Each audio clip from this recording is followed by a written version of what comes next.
called The Spatial Race, and it is a look at the next 10 years of technology, mostly through the lens of VR and AR. And so I look at what we have right now, which is the meta present. And then we move in 5 years to the metaverse. This is really more of a world where you are interacting with this technology more on a daily basis, but it has not sort of cracked everything. So you have a lot of old technology and then some new technology that has gone mainstream. And then we move into the final phase, which is the metaphysical, where a lot of technology is just, you are embodied a lot of the time. So you are wearing glasses or headsets on a daily basis. You are doing most of your work through them. That is how you view the world. Artificial intelligence has adapted to the point where it's just running in the background. It's the pipes of the internet. Hi everyone, welcome to the All Things XR podcast. In today's episode, I have Cortney Harding, founder of Friends with Holograms. Hi Cortney. Hi, how's it going? Thanks very much. So Cortney, can you introduce yourself to our listeners? Yeah, so I'm Cortney, and I've been working in the XR space since 2016. I have an agency called Friends with Holograms. We are a full-service VR and AI agency. We specialize in creating high-end cinematic content, mostly for training and education. I've also worked with Meta, and in that capacity, I was the executive producer on a project called JFK Memento, which was nominated for an Emmy last year. My work has won awards at South by Southwest and Mobile World Congress. Not in addition to the actual work that I do, I teach at several different institutions, Caltech and Barnard, and I teach as part of a program called Fast Future Executive. I also just released a book last week, which is kind of crazy to think about, called The Spatial Race on the Fast Future Executive Press. And I do a lot of writing. I write for Forbes, among other outlets, and I do a lot of speaking. I just spent 2 weeks kind of on tour, so to speak. I was speaking in Baku, Azerbaijan at an amazing conference called Emerge. I gave a talk at Stanford Law School. I gave a talk at the Fast Future Executive Summit. And yeah, I'm just kind of all over the place. And when I'm not, I'm in a headset. Awesome. So Courtney, how did you end up in the XR field? So in 2015, I went to an art museum and there was a performance by a musician I really liked. And it might have mentioned XR or VR at that point in the invitation, but I don't think I noticed it if it did. And so the artist was sitting inside a dome and she was kind of in the center of the dome playing music. And behind her, there was a Oculus DK1.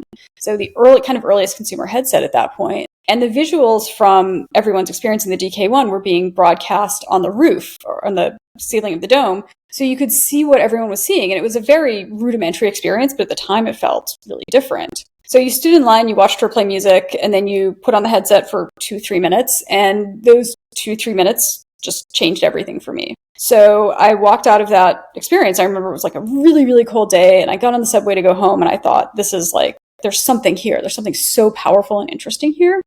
And so that was kind of the start of it. And then I was working in technology at the time, but in the music space, that's my background. So I kept doing that while I was looking for VR jobs and learning about VR, meeting people. And so I wound up working for about a year and a half with a VR production company. Then I left and started my own agency. I had my own agency for a couple of years. I worked with Meta for a couple of years, and then came back to my own agency. Mm-hmm. Awesome. And can you tell us about the origin story behind Friends with Holograms? What inspired you to start your agency? So I was working for a production company and I loved it, but it was very small and kind of chaotic and extremely intense. And I finally thought, if I'm going to work 80 hours a week and just kind of lose my mind, I should probably do it for myself and not for someone else. And I really had this idea that this all kind of evolved more quickly than I think it actually did. I think a lot of people who've been in this space for a long time were thinking like, oh yeah, this will be a couple of years minimum and it'll be everywhere. And so we really have evolved and changed and grown over the last several years in terms of like what we do, what our specialty is. But our core goal and competency remains two things, really. It's one, helping people solve real problems. So we're not doing this just to do it. We're doing this so that people can actually have better learning experiences, better training experiences. And two, to do things that are really high quality, because workers deserve good quality training. I constantly am seeing VR training experiences, and I won't name names, but they make my eyes bleed. I had someone send me one recently and I just was like ashamed of whoever did it because it was so bad. And if that's what people are seeing that really low quality, low fidelity, kind of really janky, ugly training, like no wonder it's not taking off. So we really go for the higher end stuff, but we also then teach people how to create their own. So our work is not just, we're not just work for hire. We actually have a framework and a workshop and a series where we teach people, here's how you actually make this stuff on your own. And that empowers them to then scale it throughout their organization. I see. Great. And can you tell us a bit about success stories you've had with your clients and enterprises you've worked with? Sure. So the first big project that my company did was with a big consultancy, and I have an NDA, so I can't say the name of the big consultancy, but pretty big consultancy. And they came to us and they kind of wanted the sun, the moon, and the stars. They wanted this really well done, high-end cinematic, voice-activated experience on a very challenging topic. And we had this incredibly short deadline and we worked like maniacs and we pulled it off. And it was the type of thing where they were doing it almost as an experiment just to see if it would work. And it worked more than anyone ever thought it would. So it won a bunch of awards, which was great. Like that's always really gratifying. But more than just sort of the awards and the accolades were the fact that the first organization that deployed it saw their employee turnover drop by a third in 6 months, with everything else being equal. It wasn't like, oh, and they also gave them 20% raises, right? So we saw those tangible numbers, and this was in a social impact space, right? So that's even bigger. Another organization started using it, and their cost of training dropped by 75%. So that's the type of numbers we see, right? We are seeing those big numbers. We just did a project with Amazon last year, 92% improvement in employee satisfaction when it came to training around difficult conversations. We've built stuff on racial bias. We've built stuff on how to have an inclusive workplace. And I think that is really important because these are topics that are impossible to otherwise train for. You're sitting there looking at some cheesy video or, and you're kind of disconnected from it. Whereas what we do is we put people in the shoes of the person experiencing that. And the very important thing that we do that others don't is we have people come as themselves, right? So you will see trainings where it's like, now pretend you're this person, now pretend you're that person. And that doesn't work. It doesn't work. You have to make that leap and it's too hard to make. Whereas if you are just coming as yourself and experiencing something as yourself, that is so powerful, right? And we've had people come out of these experiences crying. We've had people come out of these experiences very angry, which I like sometimes, depending on the experience, right? So I think that we really strive to make those big changes. And if you look historically at the work that we've done and the outcomes, where it has been deployed in a meaningful way, it produces these giant numbers. And this isn't just us. Like I will sort of scope it out a little bit and say there's a lot of research that this type of training works really, really well. And what makes this kind of training work well and have the impact that you mentioned? What causes the impact? So I think there's a couple things. The first is it's literally brute force, which is when you are in headset, it's very hard to multitask. So we are all multitasking always. We are always distracted by our laptops, by our phones, right? I've worked in corporate America before. I have had to sit through these dumb little training videos and I am not paying attention. I am doing other stuff and then I come back and maybe ask ChatGPT the right answer to the quiz. I'm sorry, whatever company. Nobody cares, right? You are doing this just as a checkbox. So that's the first reason this works so well is you cannot multitask. The second is you feel very present. So there are situations you could never be part of that you can be part of in VR, right? There are things you can do in VR that you can't do other places. There are also ways that you can just practice and do the repetition over and over and over again in VR that you can't do at scale in any other way. So I think it's really just the engagement and the fact that you can practice at scale over and over and make mistakes in a really safe way and try different things. That is all of what leads to these amazing results. And awesome. And Cortney, how do you pitch VR and AR adoption to enterprises who still have doubts on using these technologies?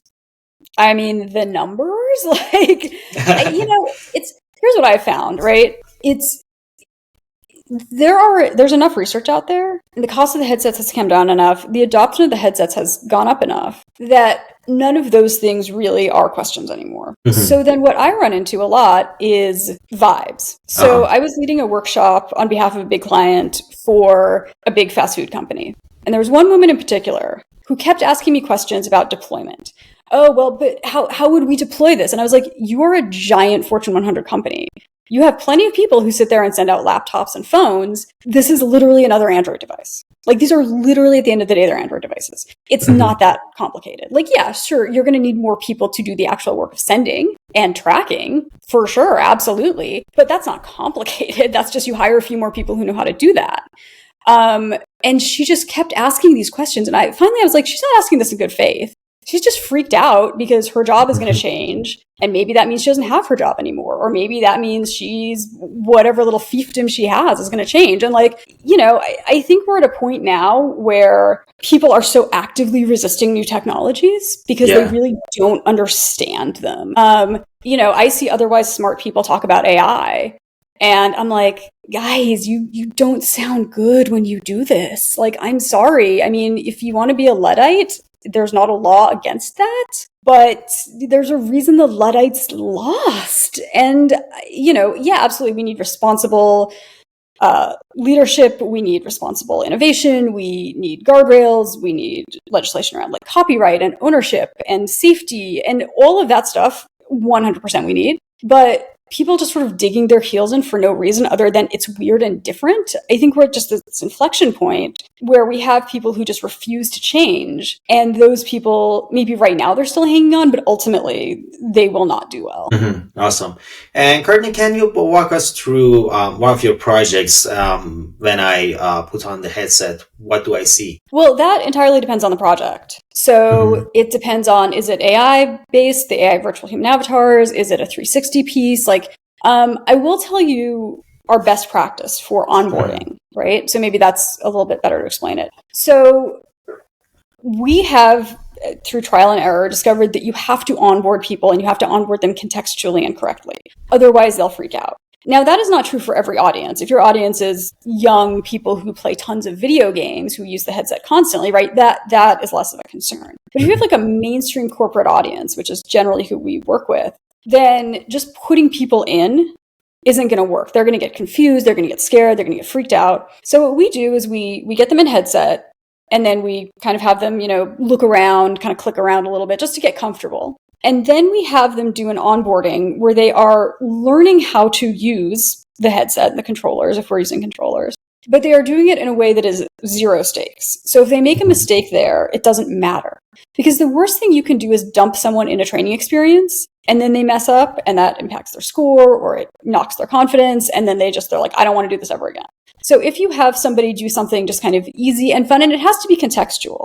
Because I saw a piece once where the onboarding was like, you played with spaceships, which was cute and fun, but the actual piece was training you how to like organize materials in a factory. So it was cute and it was fun. It just didn't make sense. So here's an example. We built a piece many years ago now on how to fix a part in a data center. Not the most interesting piece, but useful, and it did well. So we were like, okay, what's a low to zero stress scenario that these people who are doing this would be in on a daily basis?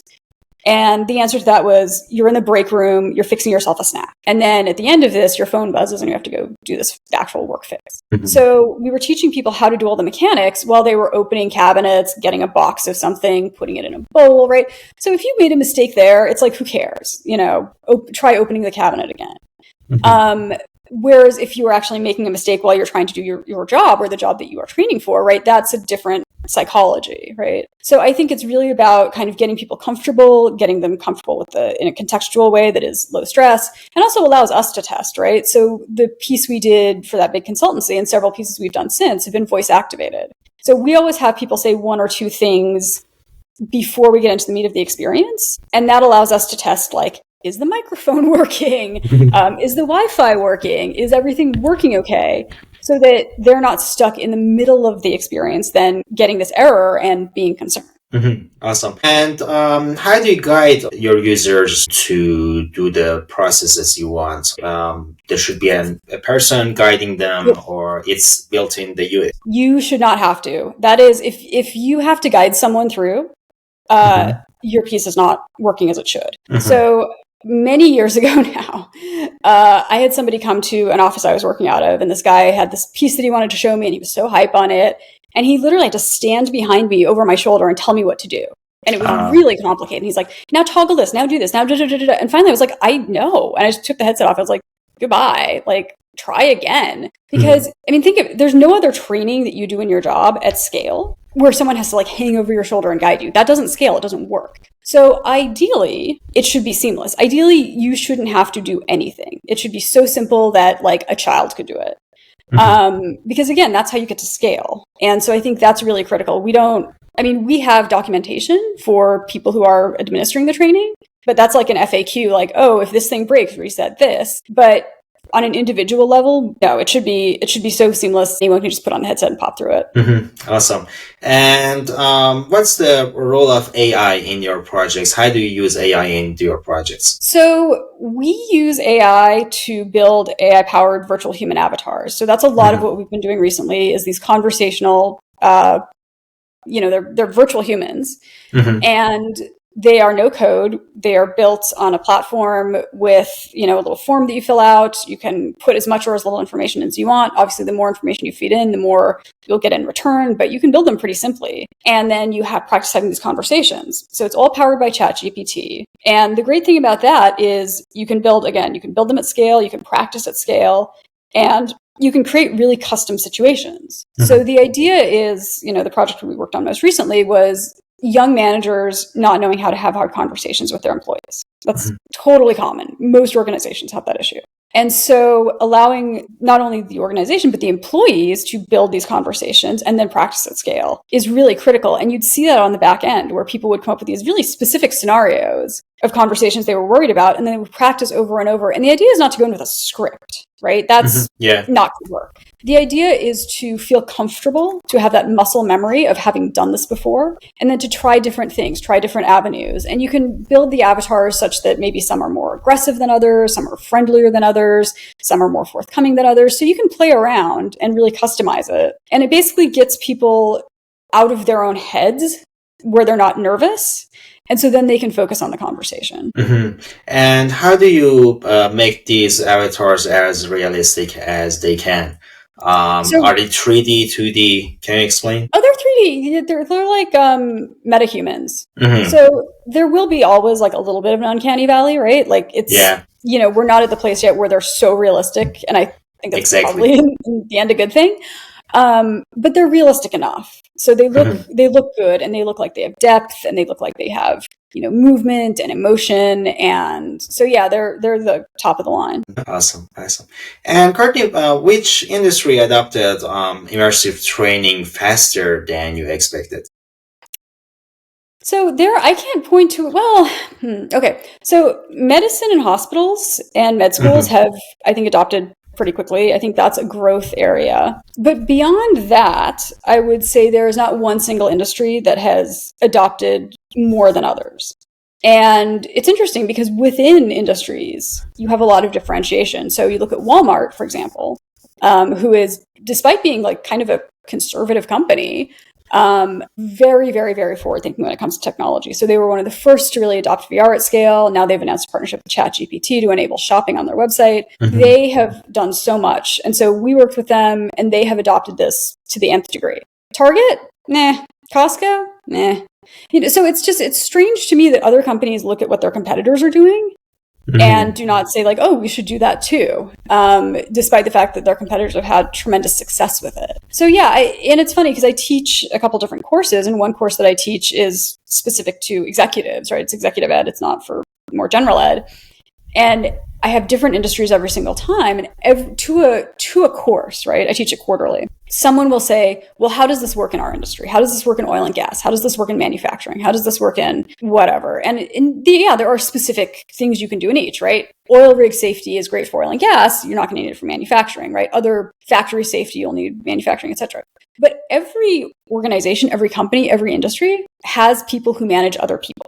Right? Once your organization is more than 10, 15, 20 people, you have managers, right? And so there's always this, there are specific use cases for each industry, which are great. But every industry on earth needs people who are good managers, who are good at communications, who are good at telling stories, who are good at motivating their team, who are good at delivering bad news, unfortunately, right? Those skills cut across. And so I get why people ask me that question, but it's like, if you look at, Salesforce, like Salesforce is just used by everyone, right?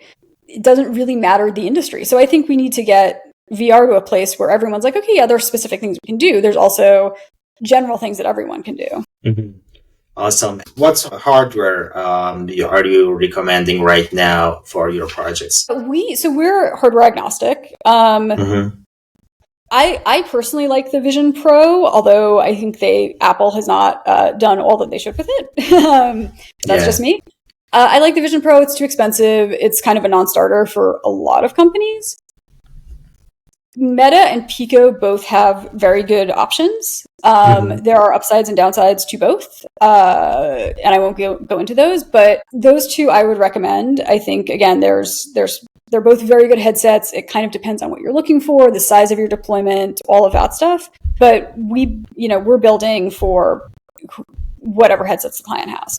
Awesome.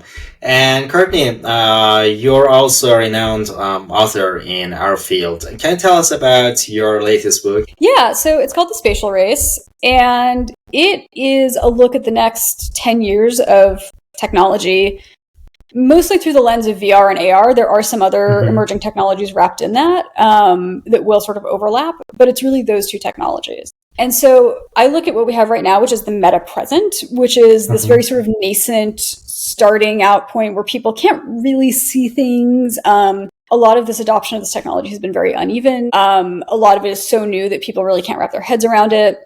And then we move in 5 years to the metaverse. And I know that term has fallen out of favor, but this is really more of a world where you are interacting with this technology more on a daily basis, but it has not sort of cracked everything. So you have a lot of old technology and then some new technology that has gone mainstream. And then we move into the final phase, which is the metaphysical, where a lot of technology is just, you are embodied a lot of the time. So you are wearing glasses or headsets on a daily basis. You are doing most of your work through them. That is how you view the world.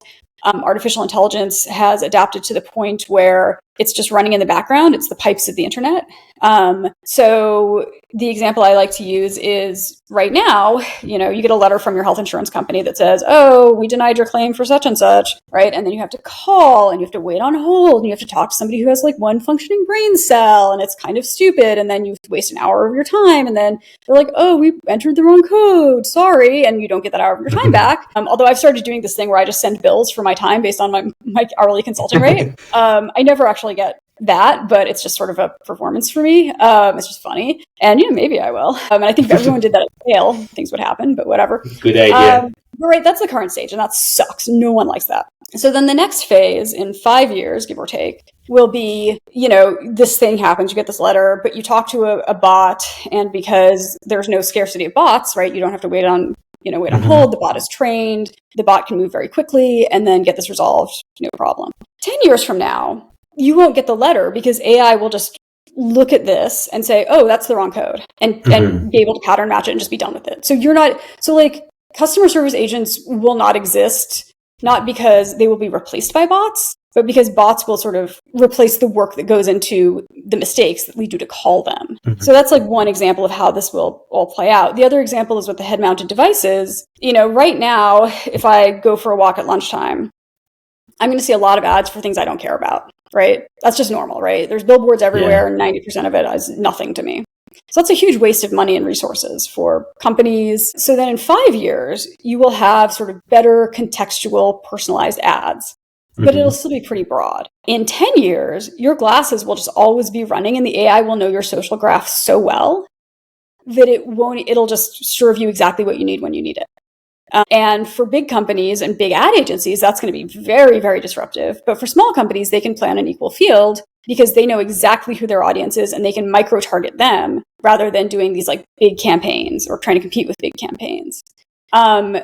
Thinking about the Walmart and OpenAI example, right now, if I want to, so I'm going to Italy over the holidays and I'm looking at restaurants. So I asked ChatGPT, okay, based on what you know about me, here's what I like. Where should I eat in Rome on these 5 days? And they'll give me 10 options, which are good. Great. Now I have to look them up online, figure out if they're open between the holidays.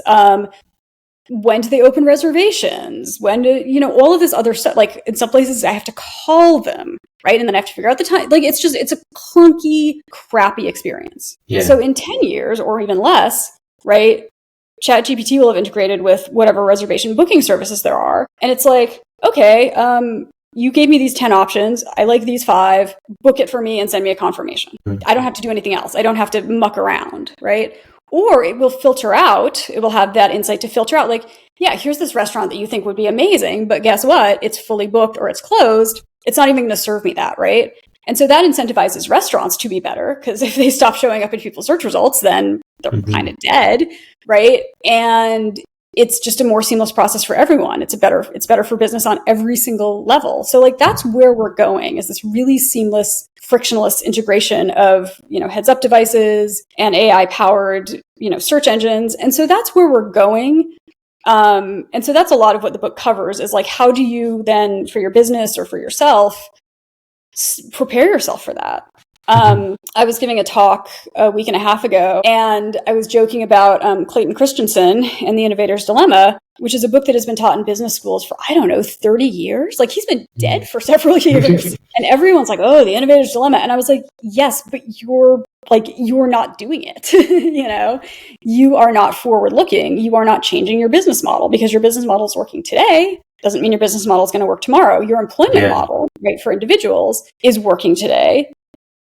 Probably not going to work tomorrow. And so I have this framework that I just built and I wrote about in Forbes called your non-machine premium, which is, as a human, how can you be better than AI? Because the people that are the same as or worse than an AI, like, they're just done. Like, they're toast, right? But you have a little bit of time now to untoast yourself to be better. So it is, can you connect on an emotional level, right? Teachers, therapists, medical professionals, care professionals, they can all connect on that emotional level that people still want, right? So like, how can you be really good at that? How can you be really good at enhancement? So if you are doing like customer service work, how can you provide an experience that is elevated over what an AI could provide, whether that's being really creative in terms of your solutions, whether that's just, being really quick and really kind and anticipating problems before they come up.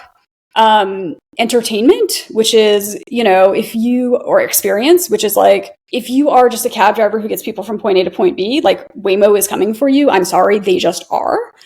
But can you sell a human driver as a luxury experience? Because everyone's in a Waymo, but you have a human.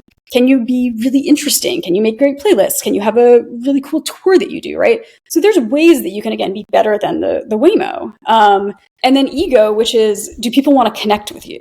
So there will be AI powered music. There will never be like AI Taylor Swift, because people like her and they like her story. And you don't have to be like a huge pop star. You can just be like a fun person who's a good hang. And that will set you apart from an AI who is not. I see.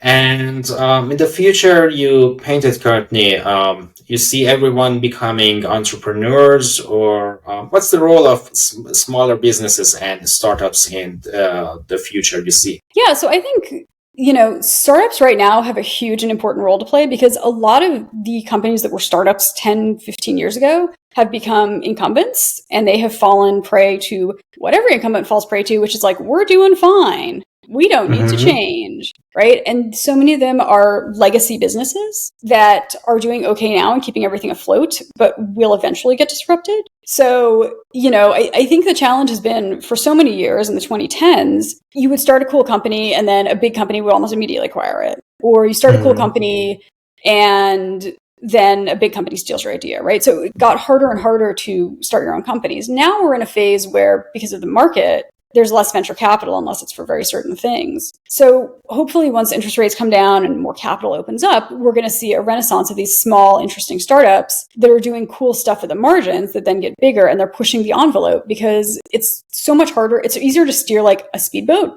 than a tanker, right? And like Google and Meta are tankers. They're tankers that do really interesting work, but they're tankers, right? They got a lot of people, they got a lot of barriers, and they got a lot of layers of management, and it takes forever to make a decision, versus like a 20-person company with some VC money. They can just like boom, boom, boom out the gate. So I think we're going to see a lot more people creating and building, and everyone, I think everyone will need an entrepreneurial mindset. I don't think everyone is cut out to be an entrepreneur. Certainly in the United States, there are real barriers to entry for entrepreneurship, including health insurance and savings and retirement. So I don't think everyone needs to like start their own thing, but I think everyone needs to have that mindset of like, how can I be improving? How can I constantly be learning and improving and growing? And I think in the US, at least, that's something we don't do very well. I see. From the projects that you've done, Courtney, if you could remove one bottleneck in enterprise XR, what would it be? Oh God, I mean, just adoption, so two things, adoption and creation. So one is like, it's far past time for this to have been adopted at the industry level. Mm-hmm. Like, it's like, come on, guys. So that's one. And then creation. So again, a lot of what we do is teach people how to create. Mm-hmm. And that's where a lot of companies are falling flat, is they don't understand why they're creating it. So they'll just buy something off the shelf, and that may or may not work. And there's a lot of off-the-shelf products that aren't really great. There's a lot of off-the-shelf products that are just kind of mediocre or too easy, or they're not custom. And so I think there's still room for some stuff that's off the shelf.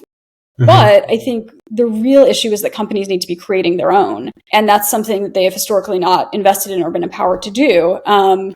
Already they can do it on a lot of levels. And I do think there are AI tools coming very soon that will empower them to do this on a huge level. So then it becomes understanding the why we're doing it and the design principles and everything behind that. Mm-hmm. I see. Exactly.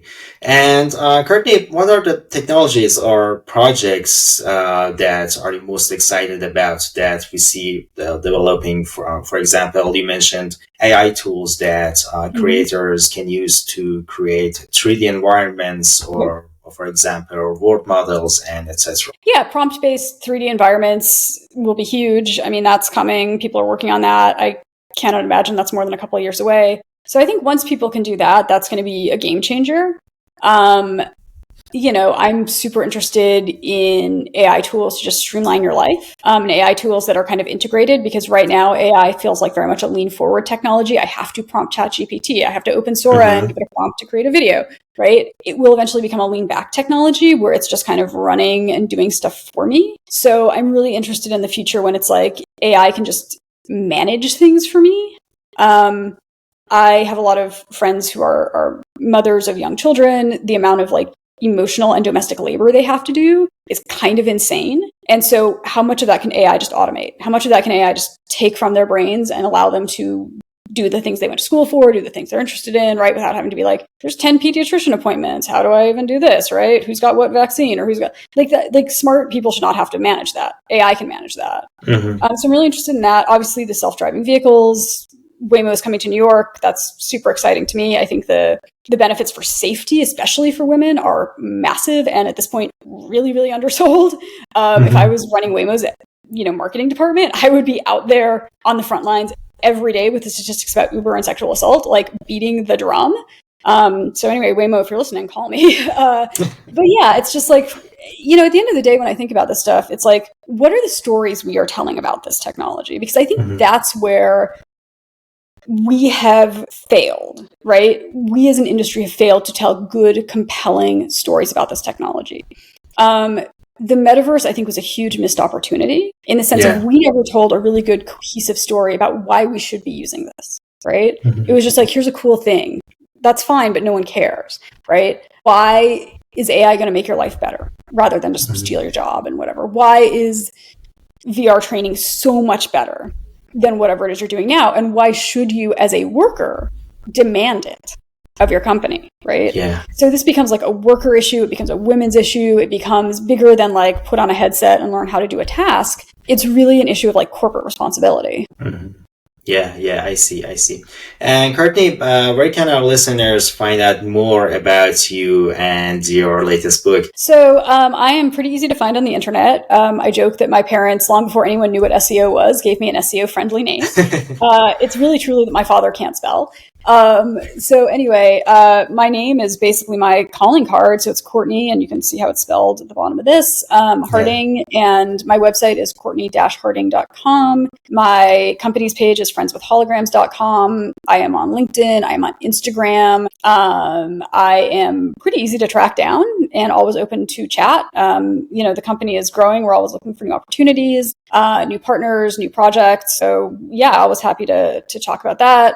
The book is for sale on Amazon. It's called The Spatial Race. Again, you can just search that on Amazon. It's pretty straightforward. And yeah, I'm around, out and about, speaking and consulting and teaching. And so if you're interested in that, hit me up. Sure, we'll surely put links on the description of the podcast. Well, Courtney, it was great having you on the All Things XR podcast. Thank you very much. Thank you for having me.